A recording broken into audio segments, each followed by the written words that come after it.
I try to make videos about things I get asked questions about or things people are writing online asking questions about. Been a quite a few 6.2, 6.5 diesel crank no start questions posted on some of the forums I go to lately. So I thought I'd talk about it. Now, with any internal combustion engine, you have to have fuel, air, and heat. Three things you gotta make fire. You're making fire inside the engine. So how do you check all that? Pretty simple. Let me zoom you in here.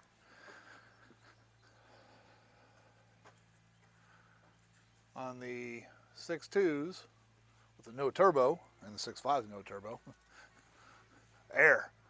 You got air and no bird nest in there, and you can pull that off and look, but clean air filter. Normally air is not your trouble. Now, getting air in the engine at the right speed to make heat. There's two parts of heat for a diesel engine. One, the glow plugs, which the CUCVs have glow plug relay right here. Under the dash is a glow plug control card. Can you even see that? Yeah, you can see where I was. And there's a glow plug temperature sensor down there on the back of the head. The printed circuit board under the dash, and then the glow plugs themselves. That's a whole nother topic for a whole nother time. But glow plug provides the heat for initial cold startup. And just so you know, any indirect injection diesel, which the 6.2 and 6.5 are indirect IDI engines, 159 degrees is considered cold inside the engine. So if the engine hasn't been running an hour or so, it's probably below 159 degrees. The glow plug should come on in the summertime too for an IDI engine. Now you got a 2000 or newer Duramax, Power Stroke, Cummins. They're direct injection. Well, the Cummins has always been direct injection. They might have glow plugs. More likely they have heater grids. They heat the air based on the computer. That's a whole different system. Anyway, air filter. Heat, both from the glow plugs for cold start, and then the piston speed. Diesels, you guys slam the piston up to make heat. So the batteries have to be good, and the starter has to be good. Then you got fuel. Now, one easy way to check for fuel is I'm going to unplug. Let me zoom in here. I'll zoom in. Can you get to it? If you think you have, well, let me back up. This is a Standardine FM100 filter base with a filter from Napa. These are bolted in the same holes as the stock GM bread loaf filter. I have actually a troop seat leg cut off with 4 inches or so as a spacer, but it would have fit otherwise. And fuel tank to fuel the lift pump down the bottom up to the filter to the injection pump.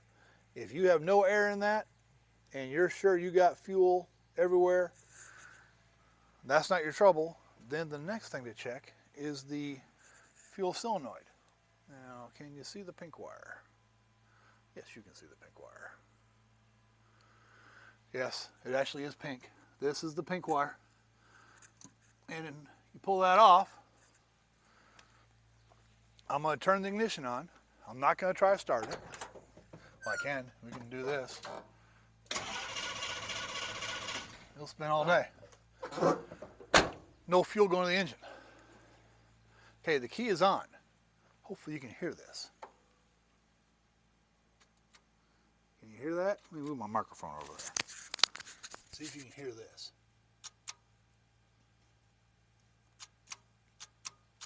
That clicking noise is the fuel solenoid in the injection pump being turned on. Now it should fire right up. There we go. Turn it back off again. So doing that check with the pink wire,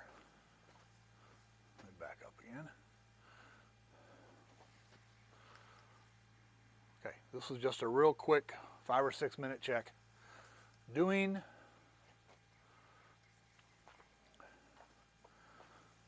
All I did there was, if we confirm you got fuel everywhere you got to be, and the thing's still not starting, and your glow plugs, you're pretty sure they're good, you got good starter speed, good batteries, check the solenoid and the IP. When I replaced this injection pump, golly, 13 years ago, fired it up, it wouldn't turn off. And I got out, I pulled that pink wire off, still wouldn't turn off. If that ever happens to you. The line right here, the return line. I'm making shadows, aren't I? Yes, I am making shadows. So I can do it without a shadow. No, not really. The fuel return line. That is the return back to the tank. And if you just pinch with a set of pliers, you pinch that with the key on, the engine will turn off. So I had to go pull the top off the injection pump, put another solenoid in there, but mine failed the wrong one. Mine failed on. But they can also fail not working. And that has happened in very hot environments, like Texas isn't hot. But that is one of the things that those don't always work. If you have a crank, no start, and you think your fuel's good, you don't need glow plugs because the engine's already been running, your battery's good, your starter's good, check the pink wire.